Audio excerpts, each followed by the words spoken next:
के पास आते हैं, ये बताएं कि इस तरह की जो गिरावट हमने आते हुए देखी है, इसके पीछे क्या कारण हो सकता है? क्या सिर्फ कोरोना को ही हम इस हालात के पीछे वजह मान सकते हैं?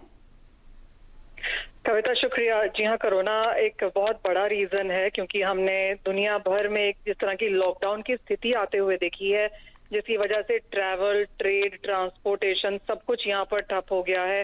मांग रिफाइनरीज की तरफ से निकल के नहीं आ रही। इवन एज कच्चे तेल के भाव इतने गिरे हैं, बाजार में मांग अब भी यहाँ पर बिल्कुल नहीं है, और कच्चे तेल की जो सप्लाई है, जो भंडार है, वो बहुत ज्यादा है।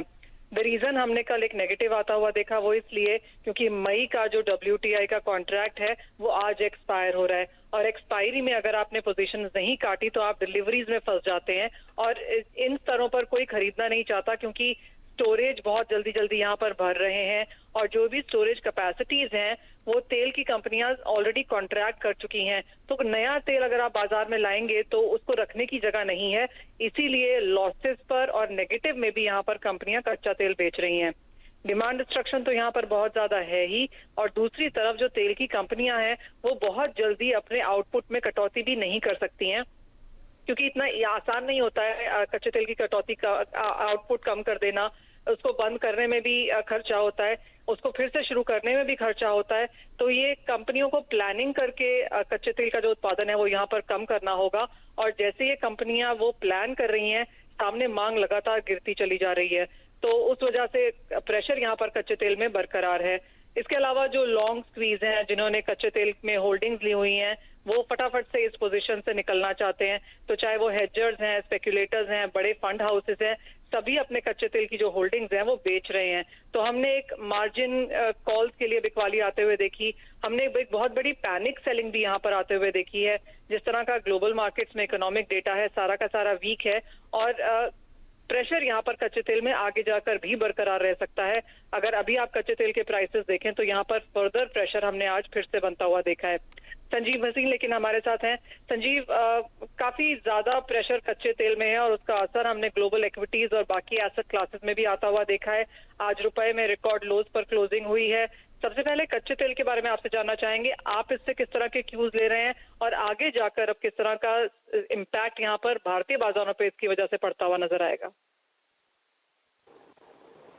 Good afternoon. So देखिए, this is the biggest casualty of the lockdown or the global recession has to be commodities. और commodities में आपको पता है, कच्चे तेल में पहले ही हमें जूझ रहे थे with supply cut and OPEC and Saudi Arabia और रशिया की आपस में there was a clash of interest. और उस सब का क्या हुआ कि परिणाम ये हुआ कि every day the new numbers on COVID and the reaction has seen a total lockdown globally. And India जो एक सबसे बड़ा यूजर है with China, उनके इतना बंद होने से I think this excess supply, like you rightly pointed out, closing down is a procedure that caught most traders on the wrong foot, जिन्होंने NYMEX में long किया हुआ था, and that's why you saw huge backwardation which we've never seen maybe in a lifetime take place, or maybe 100 years. So I think a one-off situation got created because of a combination of factors. और जब तक हम कुछ इसकी overall growth वगैरह वापसी नहीं देखेंगे, as we slowly economic activity recovers, तब तक I think crude is in a low bent of place. For India, the startling thing, Manisha, is that rupee is getting weaker despite we having one of the best reserves. So I think the rupee weakness is overdone. मुझे रुपए पे इतनी मंदी दिख नहीं रही जितना एक साइकोलॉजिकल फैक्टर आ रहा है।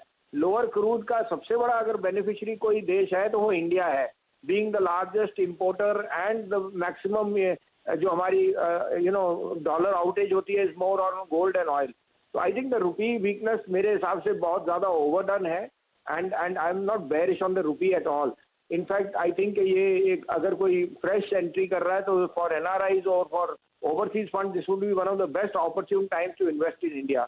इन द इमीडिएट टर्म सब आंखें लेके बैठे हैं कि कितनी जल्दी इसका रिजम्पशन ऑफ बिजनेस हो इन स्टेजेस, और मुझे लगता है कि जैसे ग्लोबली हम एक एक्टिविटी रिजम्पशन देखेंगे, क्रूड ऑयल विल स्टेबलाइज।